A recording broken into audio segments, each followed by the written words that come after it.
सर्वप्रथम किन्नरों की उत्पत्ति कैसे शुरू हुई और कैसे किन्नर का अस्तित्व शुरू हुआ, इसकी कथा हम सुनाते हैं। इस कथा के अनुसार प्रजापति नाम के एक राजा के यहाँ एक पुत्र ने जन्म लिया, जिसका नाम राजा ने इल रखा। राजकुमार इल बड़े हुए तो एक दिन अपना शौक पूरा करने के लिए शिकार खेलने के लिए जंगल की ओर गए। शिकार की चाहत में वो जंगल में आगे बढ़ते गए और उस पर्वत पर पहुंच गए जहां भगवान शिव माता पार्वती के साथ क्रीड़ा कर रहे थे। और क्रीड़ा के दौरान माता पार्वती को खुश करने के लिए खुद को स्त्री बना लिया था।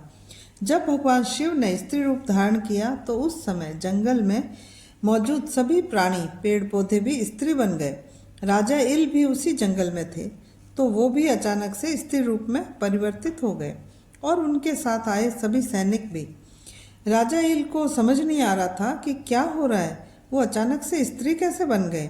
उन्हें खुद को इस स्वरूप में देखकर बुरा लग रहा था।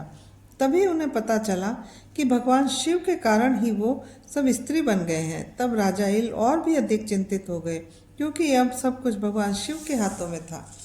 राजा इल डर गए और डरते डरते भगवान शिव के चरणों में पहुंच गए। उन्होंने भगवान शिव से प्रार्थना करी कि उन्हें फिर से पुरुष रूप में परिवर्तित कर दे। लेकिन भोलेनाथ ने राजा इल से कहा कि और कोई वरदान मांग लो, मैं दे दूंगा, लेकिन तुम्हारी यह इच्छा मैं पूरी नहीं कर पाऊंगा। फिर राजा ने दूसरा वरदान मांगने से मना कर दिया और अब वो माता पार्वती को प्रसन्न करने में लग गए। जब उन्होंने पार्वती जी से अपना पुरुषत्व वापस लौटाने का वरदान मांगा तो माता पार्वती ने कहा कि तुम जिस पुरुषत्व का वरदान चाहते हो उसके आधे हिस्से के दाता तो खुद महादेव ही हैं। मैं तो सिर्फ आधा भाग ही दे सकती हूँ, लेकिन यदि तुम अपना आधा जीवन स्त्री रूप में और आधा जीवन पुरुष रूप में व्यतीत कर सकते हो तो मैं अर्धनारीश्वर होने के कारण तुम्हें आधा जीवन स्त्री और आधा जीवन पुरुष के रूप में जीने का वरदान अवश्य दे सकती हूँ। यदि तुम तैयार हो तो मुझे बता दो कि तुम कब स्त्री रूप में और कब पुरुष रूप में रहना चाहते हो।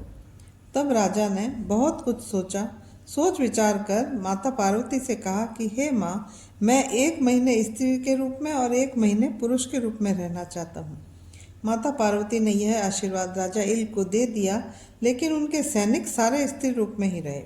और माता पार्वती ने कहा कि जब तुम पुरुष रूप में रहोगे तो तुम्हें अपना स्त्री रूप याद नहीं रहेगा और स्त्री रूप में रहोगे तो पुरुष रूप याद नहीं रहेगा। इस तरह राजा इल एक किन्नर के रूप में 1 महीने पुरुष इल और 1 महीने स्त्री इला के रूप में रहने लगे।